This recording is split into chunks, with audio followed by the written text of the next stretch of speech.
What? Oh, I've been asleep for a whole week and you missed the news. Oh, it's just like working in recovery all over again. We're back, and what did we miss? Well, I wanna thank you, because Dido's gone. That's right, leader of the most expensive app ever built in the history of mankind, and friend to a lot of senior Tories, Dido Harding is going to step down from her role. Surprisingly, this has come about after she was passed over for the lead NHS role by Amanda Pritchard, after having her appointment blocked by Sajid Javid. God, you know, sometimes they can make good decisions. I mean, not many, but we've got at least one now. Still, hopefully some of the savings from her not spending as much as £22 billion to develop an app. Are we serious? Are we really going to let her get away with spending £22 billion on an app? Like, that doesn't do Deliveroo, that doesn't deliver food, no Uber, anything like that. Really? Is we're saying that? Okay, fine. Maybe some of that money can go to, I don't know, staff pay? Well, the government wanted to change state pensions after it was predicted by the Bank of England that average pay could go up by 8%? So no wonder staff are taking things in their own hands when it comes to doing extra shifts. A post on Twitter revealed an email from one NHS trust to its doctors with regards to pay on locum shifts.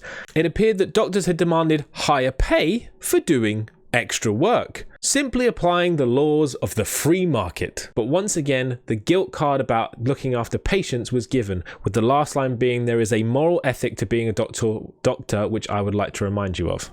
To that NHS Trust, I'd like to say there's a human element of being a doctor, allied health professional, or nurse that I'd like to remind you of. The fact that we all have families that we would like to see. The time spent with that family and friends is worth much more than the measly pay that you are offering, particularly since some of us already dedicate over 40 to 60 hours a week, including weekends and nights. The BMA have responded positively, saying while we agree that doctors should honour their commitments already agreed locum shifts, so the pay that they had already agreed to before, doctors are not required to cover long-term or known rota gaps. Doctors already work a complex and demanding role and are entitled to decide that an employer's offered locum rate is not worth their additional time and effort, and seek to negotiate on it. An employer attempting to cajole their staff to accept a non-competitive rate of pay for such hours is sending a poor message regarding how they value their staff's time and autonomy. The BMA finished by saying we would advise that doctors can and should reject any attempt to control their scope for negotiation by such demeaning language, and would invite them to contact us should the employer escalate such language into actual bullying tactics. The same would go, I imagine, for Unison or any of the other unions and nurses and allied health professionals pay. So if you're getting these messages, get in contact with them. Do it. Take back the power. Woo! Viva la revolution! In Victorian era news, the Royal College of Surgeons of England has taken to Twitter to see if gendered titles should be phased out. Gendered titles? We're in 2021, man. What have we got gendered titles for? I don't understand. This follows a decision already made by the Royal Australian College of Surgeons. So it's not even like they just came up with it.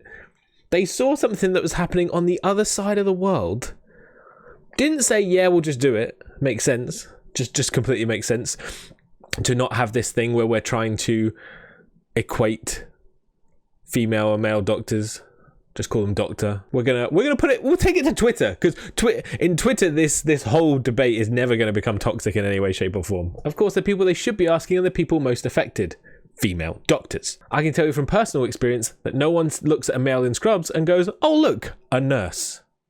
Just doesn't happen. Doesn't happen. Yeah, son, let the doctor go past. I'm not saying I didn't jump that lunch queue. I'm just saying, you know, it's bad. It's bad. We look forward to the results of the poll, which currently sit at 61%. 30% people say no. And if any of them are male, I can't do it, Twitter. Can't do it. Come on. Do better. Do better, RCS. Do better. I suppose the real question is, will the changing the title make the surgeon any quicker to find when we need them for surgery? Because for patients, we've now got something.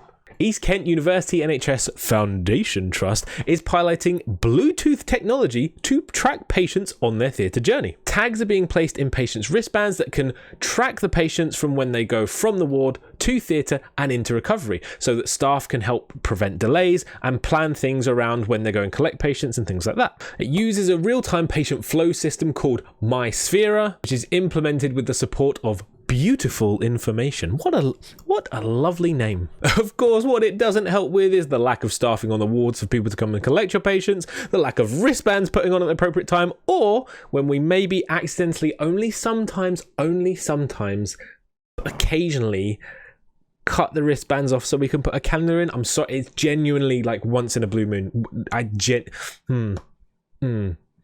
It might be an issue. Last, with regards to ODP news, 2 of our favourite people are collaborating for an ODP QI project. That's right, Adele Nightingale, who you can find on our leadership episode, and Efwa Hagen, who you will know if you went to any of her sold-out AFPP events. Just saying, free ticket wouldn't go amiss, eh? Have collaborated on an hashtag ODP QI project. The hashtag at ODPQIQI, or ODP Kiki for short, is now up and running, so please go and follow that Twitter page and get in contact with them if you want to get involved in some ODP QI projects. This needs to be national. We need to be doing this. We need to be taking over QI, particularly of theatres.